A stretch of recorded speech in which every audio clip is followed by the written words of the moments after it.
Welcome to the fascinating world of Greek mythology and have fun with ME4 Smart Learning. Division of the world. After the last lightning had torn the sky apart and the earth had been shaken following the Titanomachy, a profound silence enveloped the land. Olympus towered majestically above the swirling mists, and Zeus stood atop the highest peak, with the world spread out beneath him. His thunderbolt still glimmered faintly, a testament to his triumph over Cronus, yet his gaze extended beyond, not back to the battlefield, but towards the future that awaited him and his siblings. The three brothers, Zeus, Poseidon, and Hades, were the most powerful among the Olympian gods. With the Titans overthrown, they now faced the task of dividing the dominion over the world.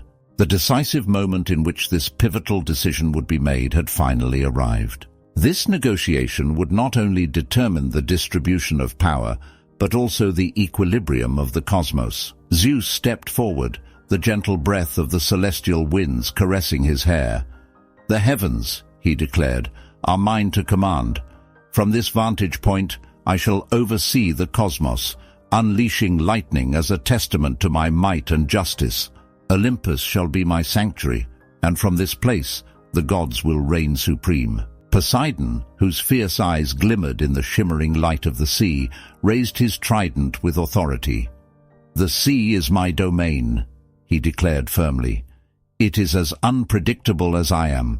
The currents and storms, the profound abysses, and the waves that crash against the shores will all be under my command." One final time, Hades stepped forth from the shadows, his icy silence shattering the warmth of the day. "And I," he declared, "shall reign over the underworld. There, in the depths of darkness, I shall oversee the souls of the departed. Tartarus, the domain of the forsaken, shall be my realm." With these words, the world order was sealed. Zeus, the sovereign of the heavens, Poseidon, the monarch of the seas, and Hades, the ominous ruler of the underworld, had firmly established their realms. However, although this decision appeared to be a fair accord, an unmistakable tension lingered in the atmosphere. Poseidon, whose wrath was often as fierce as the raging waves, experienced a surge of envy. "And what of the earth?" he demanded with urgency. "Should it not be divided as well?" Zeus gazed intently into his eyes, a grave expression on his face. "The earth is the domain of mortals. It belongs to each of us equally. Our powers will manifest there, yet humanity must live in freedom, beneath our vigilant gaze." Hades, whose thoughts were already dwelling in the depths of the underworld, nodded thoughtfully. The earth held little allure for him, yet Poseidon's expression remained impassive and frigid. The conflict between the brothers was unavoidable, and even though their realms were separated, this moment should not mark the final encounter of the forces of heaven and sea in rivalry. The world was divided, yet time would reveal that no empire existed entirely free from the sway of the other. Each brother would unleash his unique power, and the tensions that originated here would have a profound impact on the mortal realm. The division of the world. While Zeus, Poseidon, and Hades established their dominion over heaven, sea, and the underworld, it was the goddesses who profoundly influenced life on earth and maintained order on Olympus. Each goddess played a vital role intricately linked to the destinies of both mortals and the gods. Their strength did not stem from sheer might, but from steadfast resilience and the continuous flow of life that sustained the world's equilibrium. Hera, the wife of Zeus and queen of Olympus, stood at the heart of this power dynamic. Her eyes shimmered with pride and determination as she stood alongside her husband on Olympus. Yet beneath her composed exterior, jealousy smoldered, stoked by Zeus's countless affairs. "I shall safeguard the family and the institution of marriage," declared Hera, her voice steady yet firm. "Those who violate the sanctity of the marital bond will experience my wrath." Zeus was acutely aware of Hera's fury and the perpetual conflicts that would arise between them. Nevertheless, he could not overlook the fact that her authority over domestic affairs and the unions of mortals was vital to the stability of the divine hierarchy. Although Hera might seethe with her schemes against him, her position as the guardian of marriage bestowed upon her a level of influence that even Zeus had to acknowledge. Demeter, the goddess of fertility and agriculture, stepped forward next. Her eyes shimmered with compassion, for her heart resonated with the plight of those who depended on the land. "I shall vigilantly oversee the fields and harvests," she proclaimed with unwavering conviction. "The earth shall flourish beneath my touch, and the people will thrive in its bounty, as long as I decree it." Yet within Demeter also resided a more ominous power. Should she ever be consumed by wrath, she could envelop the earth in desolation and chill, as would later transpire when her daughter Persephone was seized and taken to the underworld. Hestia, the serene and composed goddess of the hearth, lingered in the background, yet her power was of a unique nature. While the other gods were preoccupied with intrigues and power struggles, Hestia personified the peace and harmony of domestic life. She was ever present in every home, in every temple, and at the heart of every hearth. Her voice was gentle, yet resolute, as she declared, "I shall watch over the hearth. My flame shall never be extinguished, and will bring mortals peace and protection." Hestia was the steadfast support that offered stability during the tumultuous times faced by both gods and men. Although she never intervened in the conflicts of the gods, Hestia's role was invaluable. She embodied the foundation upon which the order of the universe rested, and while the other deities showcased their power, it was Hestia who upheld peace and harmony. The roles of these goddesses were crucial for maintaining the balance of the world. Here, with her unwavering watch over marriages, Demeter, whose deep affection for the earth ensures life itself, and Hestia, the serene protector of peace, each embody a force that is vital for the welfare of both mortals and gods. Yet even within this seemingly stable balance, tensions simmered beneath the surface. Hera's jealousy, Demeter's profound bond with her daughter, and Hestia's withdrawal from the divine conflicts rendered them figures who frequently dwelled in the shadows of the mighty gods, yet they remained essential for the world's harmony. The intrigues and conflicts on Olympus. In the mythology of antiquity, Olympus was not merely the abode of the gods. It served as a stage for power struggles and intrigues. In all its splendor, Olympus represented a realm rife with conflicts, tensions, and complex relationships. The dynamic between Hera and Zeus, the mightiest of the gods, epitomized this turbulent atmosphere. Hera, the proud queen of Olympus, often found herself enduring the humiliations brought on by Zeus's numerous affairs. Despite her esteemed position as his wife, she was acutely aware that Zeus's affections frequently wandered towards mortals or other goddesses. This interplay between Hera and Zeus highlights the intricate relationships within Olympus and the perpetual quest for power and recognition. Zeus, unfazed by the tensions, ruled with majestic calm. Yet he never underestimated Hera's fury. He understood that she responded to each of his affairs with a mix of jealousy and pride. Hera was not merely his wife, she was a goddess with an unquenchable thirst for vengeance. Time and again, she sought to punish his lovers, whether they were mortal women or even divine beings. Zeus, perpetually cast in the role of protector of his favorites, frequently found himself compelled to intervene to soothe her ire. It was widely acknowledged that Hera was both cunning and relentless in her pursuit of vengeance. Her pride was such that no slight would go unpunished.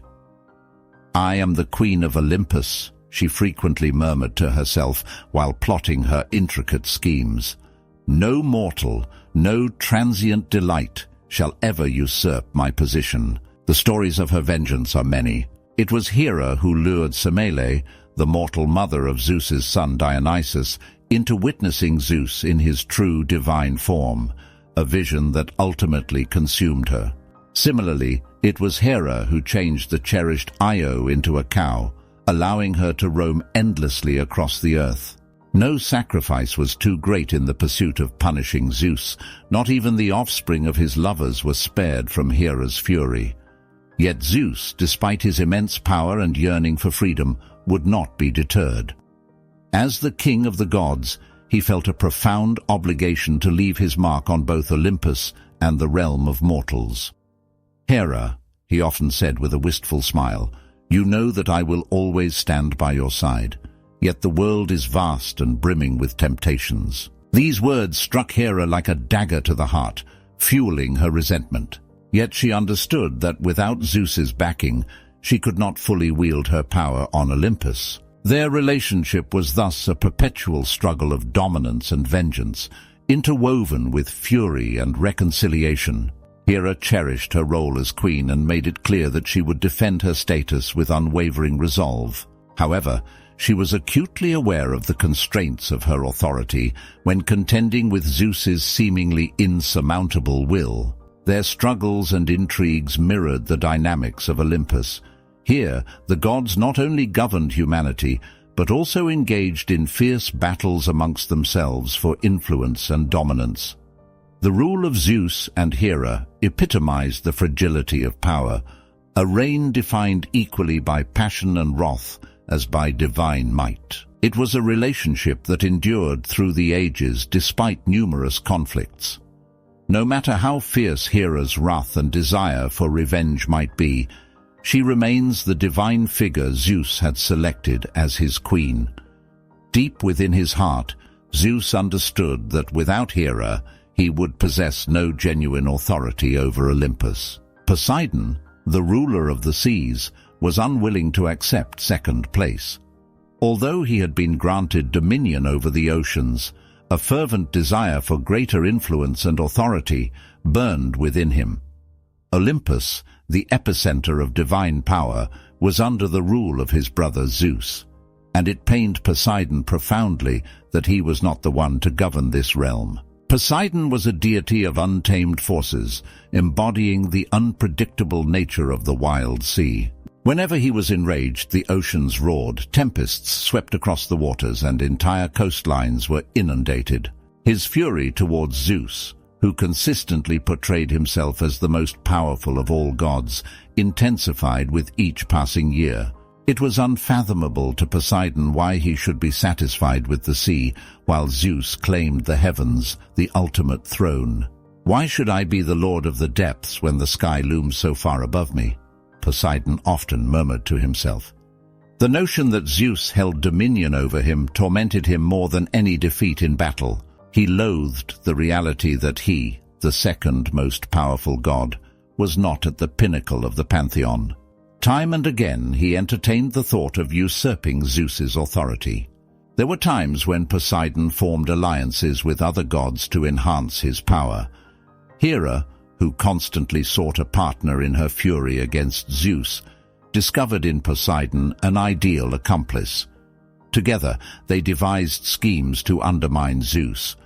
However, regardless of how profound Poseidon's resentment was, Zeus's power remained unshaken. The rivalry between the brothers was not only apparent in Olympus, but also in the realm of mortals.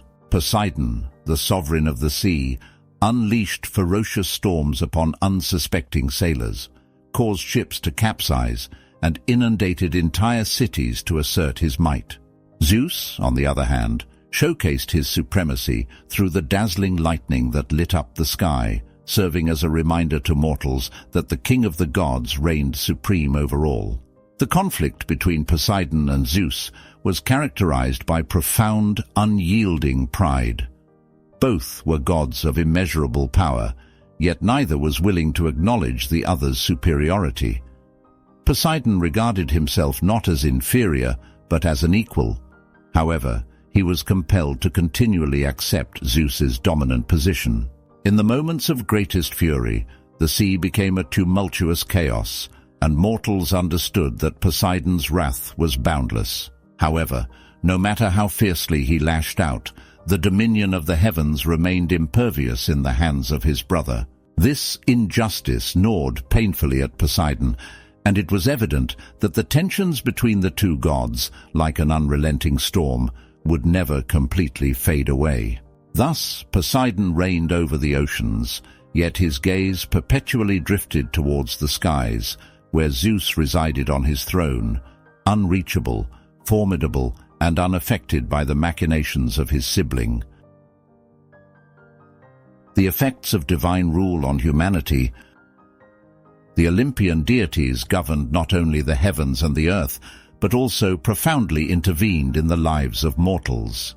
Their influence was ever present, in the winds that swept across the fields, in the lightning that flashed through the sky, and in the ocean waves that crashed against the shores. Each decision made by the deities, every whim or fit of rage, had immediate repercussions for humanity. In Greek mythology, Zeus, the supreme god, observed humanity from Olympus, perceiving mortals as mere pieces in his divine game. It was his hand that commanded the weather. He sent rain to nourish the fields, yet unleashed storms when his anger was provoked. The people understood that a prayer to Zeus could determine the outcome of a war, the success of a harvest, or even the course of a life. However, Zeus was notoriously unpredictable. What appeared to be a blessing from the gods one day could swiftly transform into destruction the next. "The King of the Heavens watches over us," the people often murmured, "but his gaze is piercing and his wrath is devastating." Poseidon, the ruler of the seas, held immense significance for sailors. No ship could navigate the turbulent waters without offering a sacrifice to Poseidon. It was his will that often determined the crucial difference between a serene crossing and a devastating storm. The fishermen who set out to sea each day were acutely aware of the sea god's unpredictable nature and lived in constant fear of his whims. A fit of rage from Poseidon could unleash catastrophic floods that submerged entire coastal towns. "The sea speaks through its waves," the sailors would say, "and its sovereign is Poseidon." In Greek mythology, Hades is the silent ruler of the underworld, maintaining few direct connections with the living. His realm commences only when life concludes, yet his influence is ever present. The fear of death and the uncertain fate that awaited them in the underworld haunted the minds of the people. The souls of the departed entered his domain, where Hades kept a watchful eye over them, offering no escape from his grasp. In hushed tones, they prayed for their souls to find eternal peace. "All life leads to Hades," was whispered during the still nights when death silently swept through a village. The goddesses had a profound impact on the lives of mortals in various more nuanced ways. Among them, Demeter stood out as particularly significant, for her blessings safeguarded agriculture. Her moods dictated the cycles of fertility and famine. During the times when she was benevolent towards humanity, the fields thrived, and the harvests were plentiful. However, when she was incensed, especially following the abduction of her daughter Persephone to the underworld, the earth became a desolate, lifeless expanse. "We depend on Demeter's grace," the farmers would say as they fervently prayed for a bountiful harvest. Hera, the goddess of marriage and family, held a significant presence in the domestic realms of human existence. She safeguarded unions, fostered fertility, and ensured that familial bonds remained strong. However, those who transgressed her laws and defiled the sacred covenant of marriage through infidelity had to face her fierce wrath. In households blessed by Hera, harmony prevailed, yet for those who fell from her grace, dire consequences awaited. Hestia, the goddess of the hearth, represented the gentle yet profound force within every home. Her essence was embodied by the eternal flame that flickered in each household, a beacon of warmth and comfort. Families understood that as long as Hestia's fire illuminated their dwelling, harmony and safety would reign. "Hestia's fire is the very soul of our home," they would say, gathering around the hearth in the evenings, sharing stories and laughter. Her influence was subtle yet immeasurably powerful. The dominion of the Olympic gods over humanity was all-encompassing, and mortals understood that they existed at the mercy of these deities. Their only means of soothing the gods' wrath and securing their favor lay in offerings and prayers. The gods are ever present, as the saying goes, and we are their children, yet also their playthings. The mortals were more than mere recipients of divine favor. They often found themselves as pawns in the gods' power struggles. Hera, Zeus, Poseidon, and the other Olympian deities waged wars not only in the heavens, but also brought their conflicts to earth, manipulating humans for their own ends. A particularly tragic tale from Greek mythology is that of Io, a beloved of Zeus. In an attempt to shield her from Hera's jealousy, Zeus transformed her into a cow. However, Hera, consumed by her relentless envy, discovered the creature and appointed the hundred-eyed Argus as her guardian. The unfortunate Io, tormented and hunted, roamed the earth in despair until she was ultimately rescued by Hermes. Yet her torment was merely a reflection of the ongoing power struggle between Hera and Zeus, with Io reduced to a mere pawn in their relentless game. The Trojan War, one of the most significant myths of the Greek world, was fundamentally a conflict among the gods. While mortals battled on the fields, it was Hera, Athena, and Aphrodite who sparked the war in their quarrel over who was the fairest goddess. The individuals involved, such as Paris, who presented the fateful apple, and Achilles, who fought valiantly as a hero, were merely pawns in a divine game. Their choices, as courageous as they may have appeared, were often nothing more than reflections of divine machinations. Thus, the Trojan War remains not only a tale of glory and honor, but also a testament to the power struggles of the gods over the fate of humanity. Zeus himself frequently intervened in the lives of mortals, whether out of passion or vanity. His liaisons with humans resulted in countless offspring, many of whom later became heroes, such as Heracles or Perseus. However, these descendants also carried the legacy of divine conflict within them.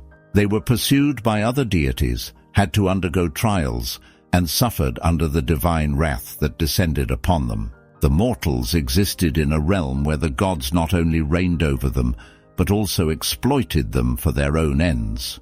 Each tempest, every harvest, every triumph and every setback mirrored the divine domain, where the caprices and rivalries of the Olympian deities shaped the trajectory of human existence. "We are but mere dust in the wind of their might," the people often lamented, and yet we cling to the hope of their mercy. The Olympus, center of divine power. High above in the clouds, far from mortal eyes, Olympus rose like a radiant jewel above the world. The deities had chosen this place to govern both heaven and earth. Olympus was not simply a mountain, it was a divine palace, a center of unimaginable power and splendor. Here, the Olympian deities reigned in a harmonious blend of eternal serenity and ceaseless activity. For within their celestial existence, there were moments of joyous celebration, alongside intrigues and conflicts. The halls of Olympus were truly grand and magnificent. Marble columns, their tops soaring into the sky, shimmered in the golden light cast by the eternal sun of the heavens. A sense of sublimity and divine power permeated the atmosphere, as if this place itself were a living symbol of immortality and destiny. The gods wandered through gardens where the flowers perpetually bloomed, and streams gushed with crystal-clear water that the immortals savored. Every corner of Olympus was infused with indescribable beauty, yet an ever-present tension lingered in the air. The throne room of Zeus served as the epicenter of divine power. There he sat upon a magnificent throne crafted from gold and ivory, from which he commanded the cosmos. Encircled by the other Olympian gods, Zeus ruled the domain with unquestionable authority. Lightning bolts rested beside his throne, poised to strike the earth at any moment, while his penetrating gaze could reach the most distant corners of existence. However, Olympus was not merely a realm of governance, it was also a vibrant hub of celebration. The gods frequently hosted grand feasts, indulging in nectar and ambrosia, the sustenance of the immortals. During these occasions, an air of tranquility enveloped the gathering, as the gods reveled in laughter and song, seemingly free from the burdens of the world. They exchanged tales of heroic exploits, extolled their own might, and devised plans for future escapades. Yet beneath the surface of these perpetual festivities, the personal rivalries and ambitions of the gods simmered, threatening to disrupt the harmony. Section 2. Life on Olympus and the Divine Tensions. Although Olympus initially seemed to be a realm of perfect harmony, it was, in reality, a battleground of relentless rivalries and intrigues. The gods, immortal and powerful, were nevertheless propelled by the same passions and jealousies as the mortals they governed. Their eternal existence allowed every conflict to smolder indefinitely, and it was frequently the personal tensions that jeopardized the order on Olympus. Zeus's affairs, which stirred unrest not only on Earth but also among the gods, were a perpetual source of conflict. Hera, secure in her position as queen of the gods, found it increasingly difficult to endure the humiliations inflicted by her husband's liaisons. Time and again, she orchestrated intrigues to eliminate her rivals, employing curses, transformations, and various forms of divine retribution. However, these schemes seldom targeted Zeus directly. Instead, it was his lovers and their offspring who bore the brunt of Hera's fury. Conflicts often erupted even among the deities themselves. Athena, the goddess of wisdom, and Ares, the god of war, frequently clashed as their perspectives on power and warfare were fundamentally opposed. While Athena favored strategic and intelligent combat, Ares embodied raw, chaotic slaughter. In the councils of the deities, where the question of the meaning of war and peace often took center stage, their opinions regularly collided, resulting in heated disputes. Poseidon, the sovereign of the seas, extended his animosity towards Zeus, not only into the realm of mortals, but also into the celestial halls of Olympus. He viewed his brother's reign with increasing dissatisfaction and discovered in Hera a confidant who championed his aspirations. Although Poseidon's efforts to dethrone Zeus consistently ended in failure, the bitterness remained entrenched in his heart. In the tranquil corners of Olympus, far removed from the grand intrigues, the deities such as Demeter, Hestia, and Artemis embraced a more serene and harmonious existence. Demeter, the goddess of the harvest, frequently roamed the fields of mortals, keenly observing the flourishing crops and bestowing her blessings upon the earth. Hestia, the guardian of the hearth, shunned the hustle and bustle of Olympus, seeking refuge in the homes of humanity, where she diligently safeguarded domestic life. Her presence, though subtle, was vital for maintaining the equilibrium between the divine and the mortal realms. Yet, despite these tranquil corners of Olympus, the tensions between the more powerful gods remained noticeable. Olympus was a place of divine authority, but also of vanity, pride, and vengeance. The power struggles and rivalries that occurred here not only impacted the gods themselves, but also significantly influenced the fates of the people far below on Earth. Olympus was thus more than merely a throne. It was a vibrant manifestation of divine power, brimming with beauty yet rife with discord. Within the timeless halls of the gods, where nectar flowed and ambrosia was savored, conflicts simmered, igniting repeatedly and threatening the delicate balance of the divine. The influence of the Olympic gods on the world. Mount Olympus was not merely a palace where the deities reigned, but also the vantage point from which they exerted their influence over the world.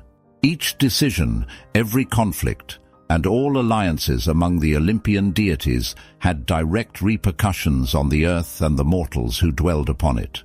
From the loftiest summit of Olympus, the gods orchestrated the destiny of humankind and molded life on earth according to their caprices. Zeus, the supreme deity of Greek mythology, maintained a vigilant watch over the happenings of the world. From his majestic throne, he surveyed every corner of the earth. His instrument was thunder, and when his temper flared, his lightning reverberated through the heavens. Battles were determined, cities were engulfed in flames, or showered with life-giving rain, contingent upon Zeus's disposition towards humankind.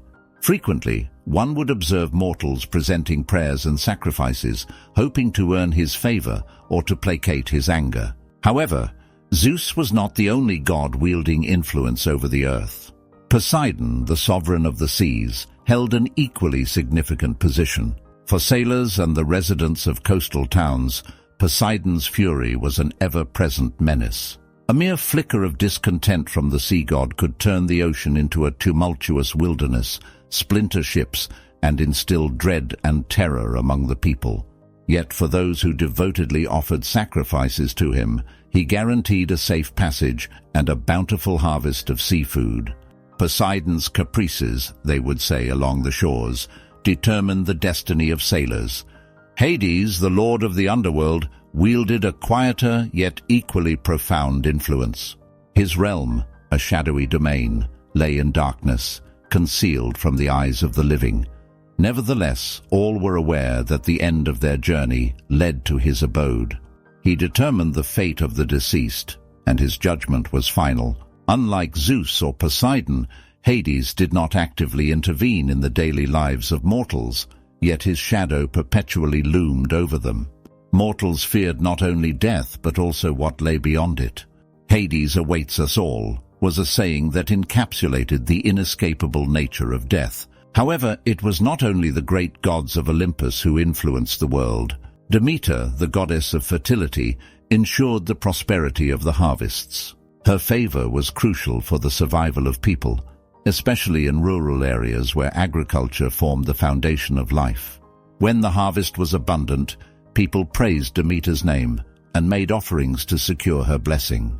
However, when she was angered, as was the case when Persephone was abducted to the underworld, she could transform the earth into a desolate wasteland. "Demeter gives and takes away," the farmers said, "and we are at her mercy." Other gods, including Hera, Athena, and Apollo, played significant roles in the lives of mortals. Hera, as the protector of marriage, ensured fidelity and dealt harshly with infidelity. Athena, the goddess of wisdom and warfare, granted humanity both strategic insight and the skills of combat. Apollo, the god of prophecy and healing, conveyed his messages through the oracle of Delphi, deciding whether to heal or punish individuals based on his desires. The people understood that they were often mere instruments of the gods, yet they continually hoped that their prayers and offerings would win the favor of these divine beings. It was a world where mortals were perpetually reliant on the favor of the gods. They held a steadfast belief that their destinies were shaped by the Olympian deities. No king could embark on a campaign, no harvest could be reaped, and no sailor could navigate the seas without first seeking the gods' blessing. "The gods govern all," it was often said, "and we must strive to comprehend their ways." Thank you for taking the time to listen to this part of our audiobook. We hope you enjoyed it. If you'd like to hear more, be sure to subscribe to our channel so you don't miss future chapters.